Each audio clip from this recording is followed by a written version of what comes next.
Mr. Pichai, in 2016, there was an internal Google meeting. You attended that meeting along with Sergey Brin. A video of that meeting was leaked to Breitbart, and at the meeting, top Google executives, including Kent Walker, lamented Trump's victory.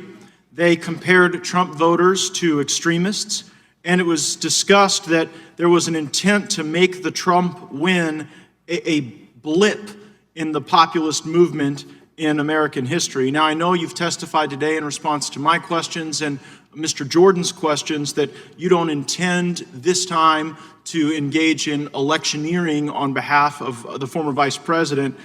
But given the video evidence of senior members of your team in your presence saying that they had the intent to make the Trump victory a blip, why should we believe that testimony today?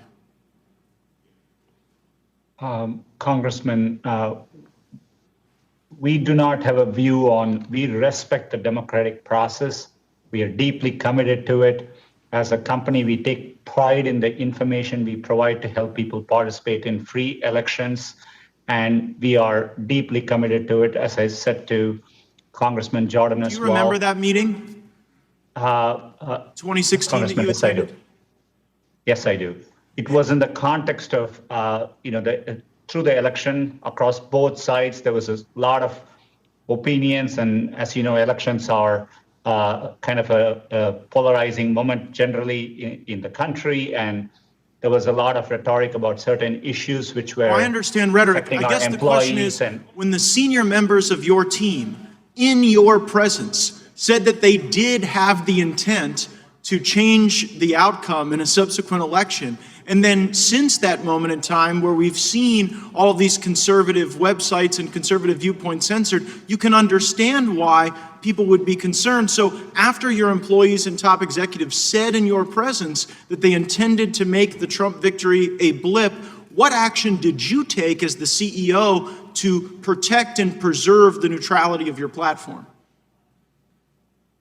Congressman, no one had a view on ever interfering with elections or so on. But what I can tell you is we've made it very clear about 2 years ago, we announced new community guidelines for within Google, clearly making it clear that employees can obviously are free to have their political views, but none of that they shouldn't bring that as they work on any of our products.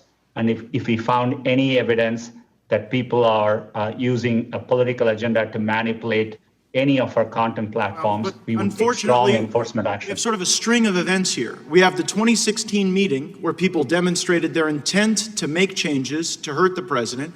Then we have your testimony today that's a little different than your testimony from December, where you say people can manipulate blacklists. And then you have the outcome where sites like Breitbart and Gateway Pundit and others see that disparate treatment. So it really doesn't take Sherlock Holmes here to connect the dots and see what Google's... We will make America great again.